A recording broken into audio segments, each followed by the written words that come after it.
Hello guys, आज हम बात करेंगे जावास्क्रिप्ट के कुछ कीवर्ड्स होते हैं वेयर लेट कॉन्स्ट। तो इनके बारे में बात करेंगे और मैंने कुछ लिख लिया इनके बारे में और मैं आपसे एक एक पॉइंट थोड़ा सा डिस्कशन करूंगा जिससे आपको आज तक जो इनमें कन्फ्यूजन रही है वो आपको क्लियर हो जाएगी। तो हम पहले वेयर कीवर्ड से बात करते हैं।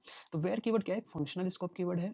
इसको हम रीअसाइन कर सकते हैं, इसको वैल्यू को इसको रीडिक्लेयर कर सकते हैं सेम स्कोप पर, और होस्टिंग भी कर सकते हैं। ये एक होस्टिंग का कॉन्सेप्ट आता है, वो मैं बताऊंगा वो कॉन्सेप्ट क्या है, बस उसको समझ लेना कि उसको होस्टिंग कहते हैं। अब बात करते हैं वेयर कीवर्ड की, हम बात कर रहे हैं। तो मैंने कहा कि एक ये फंक्शनल स्कोप है। तो मैं यहाँ वेयर देके मैं इसको ए नाम से मैं इसको कहता हूँ से हेलो, ठीक है। और मैं यहाँ पे इसको कंसोल करवा देता हूँ से हेलो को ए को, ठीक है। मैं इसको सेव करूँगा और आप देखना आउटपुट में आपको से हेलो आपको देखने को मिल गया। मैं इसको एक बार जूम कर देता हूँ, ठीक है। से हेलो आपको देखने को मिल गया है और अब बोलेंगे भाई इसमें क्या ही चेंजेस है, ठीक है। मैं अब यहाँ पे ना, अब देखना यहाँ पे देखो एक चीज़ एरर नहीं आया। मैंने बोला एक फंक्शनल स्कोप भी है, कैन रीअसाइन वैल्यू, कैन रीडिक्लेयर। इस सेम स्कोप पर ये जो स्कोप स्कोप कहने का मतलब जो है, ये फंक्शनल स्कोप जो है, इसमें जो लाइन नंबर 1 से और लाइन नंबर जितनी भी ये जाएगी, जितना भी यहाँ तक जाएगा ना, आपको दिख रहा है ना 1 से लेके जितने, तो ये इसका स्कोप है, इसको हम फंक्शनल स्कोप कहते हैं, ठीक है। तो ये फंक्शनल स्कोप के अंदर ही इसको हम डिक्लेयर कर रहे हैं। तो इसमें देखो हमें कोई एरर देखने को भी नहीं मिल रहा, तो हम इसको रीडिक्लेयर भी कर सकते हैं और हम चाहें तो इसको वेयर को भी हटा सकते हैं यहाँ से, और हम इसके डेटा टाइप को भी चेंज कर सकते हैं कुछ इस तरीके से, तो भी हमें कोई एरर नहीं मिलेगा। और जैसे मैं कंट्रोल एस करूँगा, इसकी वैल्यू देखना नंबर हो गई 1 2 3, ठीक है। अगर हम वेयर भी लगा दें फिर भी हमें ये नहीं देगा कोई एरर, क्योंकि ये कर सकते हैं हम। हमने अब इसको पूरा डेटा टाइप चेंज कर दिया, इसकी पूरी जो मेमोरी लोकेशन था या रेफरेंस तो यहाँ पे नहीं है। यहाँ पे जो भी मेमोरी में जो भी इसका वैल्यू था वो अब चेंज हो चुकी है, क्योंकि ये इसको क्या कर रहा है, ओवरराइट कर रहा है, ठीक है। अभी हम रीअसाइन रीडिक्लेयर समझ चुके हैं। एक ये फंक्शनल स्कोप है और इसी फंक्शनल स्कोप के अंदर हम इसको रीडिक्लेयर कर रहे हैं यहाँ पे और नई वैल्यू के साथ, ठीक है। स्ट्रिंग वैल्यू यहाँ पे है, लेकिन हमें नंबर इसको असाइन कर दिया है, हमने इसको रीअसाइन भी कर दिया है और रीडिक्लेयर भी कर दिया है। इसी को हम बोलते हैं रीअसाइन। में इसको जस्ट एक लाइन नंबर ऊपर प्रिंट करने की कोशिश करूँ, एक्सेस करने की कोशिश करूँ, तो ये हमें एरर नहीं देता है, ये हमें अनडिफाइंड देता है, ठीक है। तो ये अनडिफाइंड देना ही इसका एक यह एक होस्टिंग का कॉन्सेप्ट है कि मेमोरी एग्जीक्यूशन हो चुका है और मेमोरी में ए नाम का कोई वेरिएबल है, लेकिन अभी वो इनिशियलाइज नहीं हुआ है, इसी वजह से हम उसको एक्सेस नहीं कर पा रहे हैं ए को। लेकिन जैसे एक लाइन नंबर नीचे आ जाएगा तो ये से हेलो को प्रिंट करवा देगा, लेकिन ये इसको अभी प्रिंट नहीं करवा रहा, क्योंकि अभी ये एग्जीक्यूट तो हुआ है लेकिन लाइन नंबर पहले कंसोल पे है, एक नंबर पे है, ठीक है। अब इसी को हम चेक करेंगे।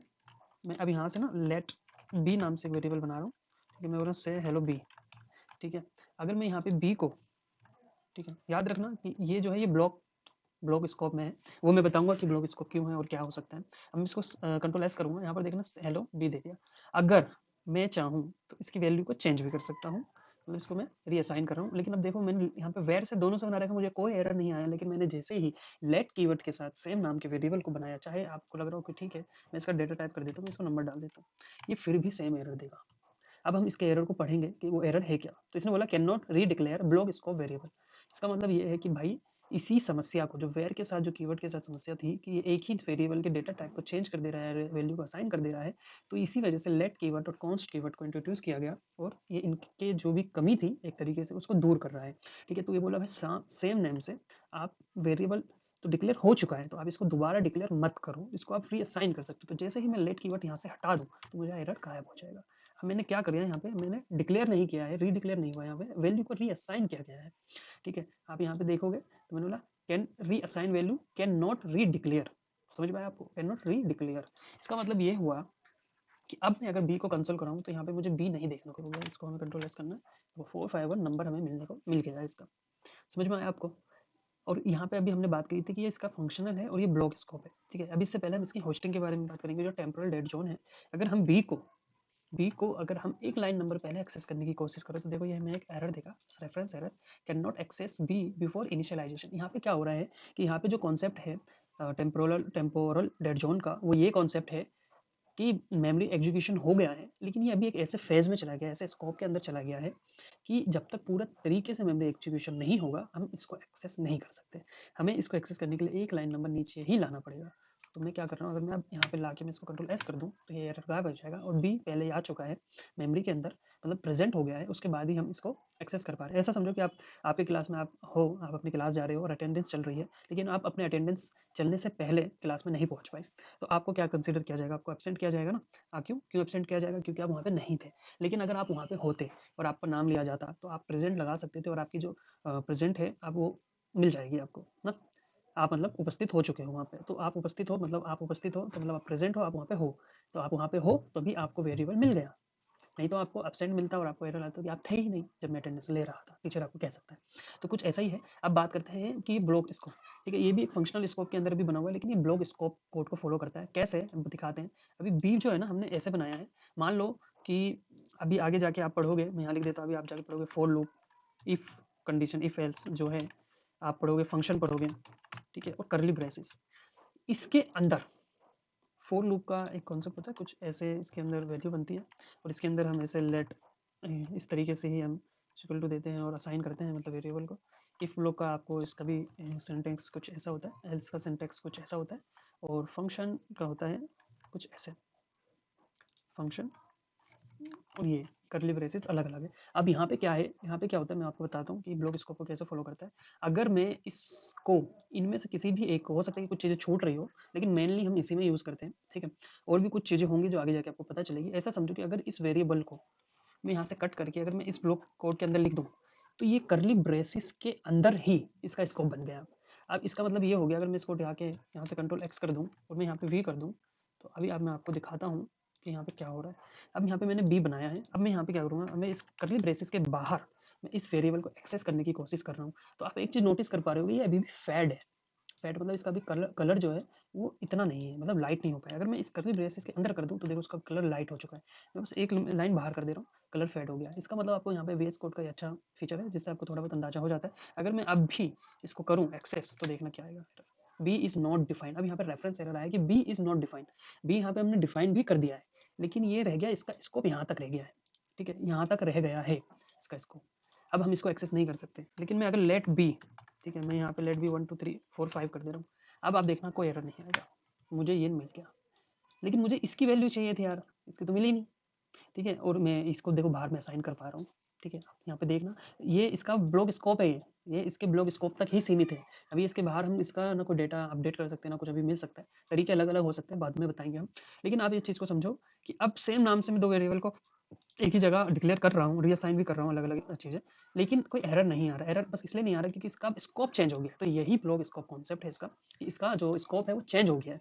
अब आप इसमें समझो, अगर मैं इस बी को अब मैं यहाँ पे कंसोल करवाऊँ तो मुझे से हेलो बी देखने को मिलेगा। देखो, क्यों? क्योंकि इसका जो ब्लॉक है ना, वो सिर्फ़ इस कर्ली ब्रेसेस के अंदर ही है। यहीं पर ही आप इसके वेरिएबल को एक्सेस कर सकते हो। तो अभी तक जो लेट कीवर्ड के बारे में बताया मैंने आपको, तो कॉन्स्ट कीवर्ड भी कुछ ऐसा ही है, सिमिलर है, बस एक चीज़ इसमें अलग है, वो मैं बताऊँगा वो क्या अलग है, कि आप इसको रीडिक्लेयर नहीं कर सकते। यहाँ पे 2-2 बार कॉपी हो गया।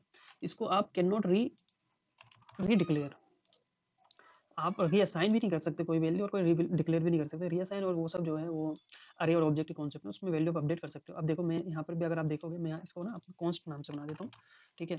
और इसको भी मैं कॉन्स्ट नाम से बना देता हूँ और इस बी को भी मैं यहाँ पे कर देता हूँ। अभी तो देखो बिल्कुल एरर मिलेगा यहाँ पे, क्या मिला, can not access B before initialise, जो हमें लेट कीवर्ड के साथ मिला था। क्यों? क्योंकि अभी ब्लॉक स्कोप के अंदर है, तो इससे कोई एरर नहीं आ रहा। एरर हमें इसको एक्सेस करने से आ रहा है। अगर मैं इसको एक नीचे कर दूँ और मैं फिर कंट्रोल एस करूँ, यहाँ पे देखो नंबर के साथ मिल गया। तो कॉन्स्ट का भी कुछ सिमिलर है, लेकिन अगर मैं यहाँ पे बी को फिर मैं यहाँ पे जाकर मैं इसके डेटा टाइप को चेंज करूँगा, तो देखना मुझे यहाँ पे क्या मिलता है। देखो, हमें मिल गया assign to a constant variable, type error आ गया।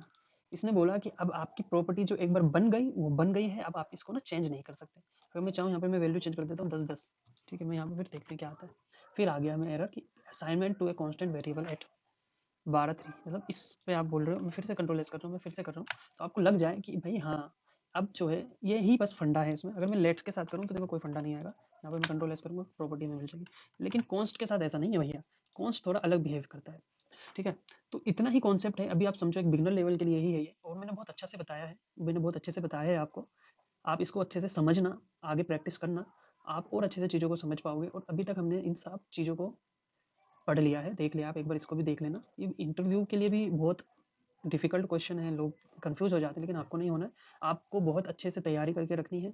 आपको हमेशा अपने बेस को आपको हमेशा मजबूत करके रखना है, ठीक है? और बेस यही है कि आप कीवर्ड को कैसे यूज़ कर रहे हो, वेरिएबल को कैसे एक्सेस करोगे, कैसे उसको थोड़ा सिक्योर कर पाओगे। देखो अब यहाँ पे ना वेरिएबल को आप सिक्योर कर सकते हो, ये एक सिक्योर का पर्पज़ है। इसी में एक कॉन्सेप्ट आता है इफ़ी का, वो मैं आपको बाद में बताऊँगा, जिसको हम बोलते हैं इमीडिएटली इन्वोक फंक्शन एक्सप्रेशन करके शायद है वो, ठीक है? उसी का कॉन्सेप्ट था, लेकिन क्योंकि हमें वेरिएबल को सिक्योर करना था कि कोई बाद में उसकी प्रॉपर्टी को कोई एक्सेस ना कर पाए सिवाय उसके, ठीक है? अगर मैं यहाँ पे इस कंसोल बी को मैं यहाँ पे कर दूँ, CLG करके मैं यहाँ पे बी को अगर कंसोल करवा दूँ, तो अब ये असाइन तो हो जाएगा, मतलब ये हमें प्रॉपर्टी तो मिल गई, लेकिन इसको कोई एक्सेस नहीं कर पाएगा इस स्कोप के बाहर। तो ये एक सिक्योरिटी भी है इसमें, ठीक है? तो आप आई होप आपको समझ में आ गया होगा, चीज़ें आपको क्लियर हो रही होगी। आगे के लिए आप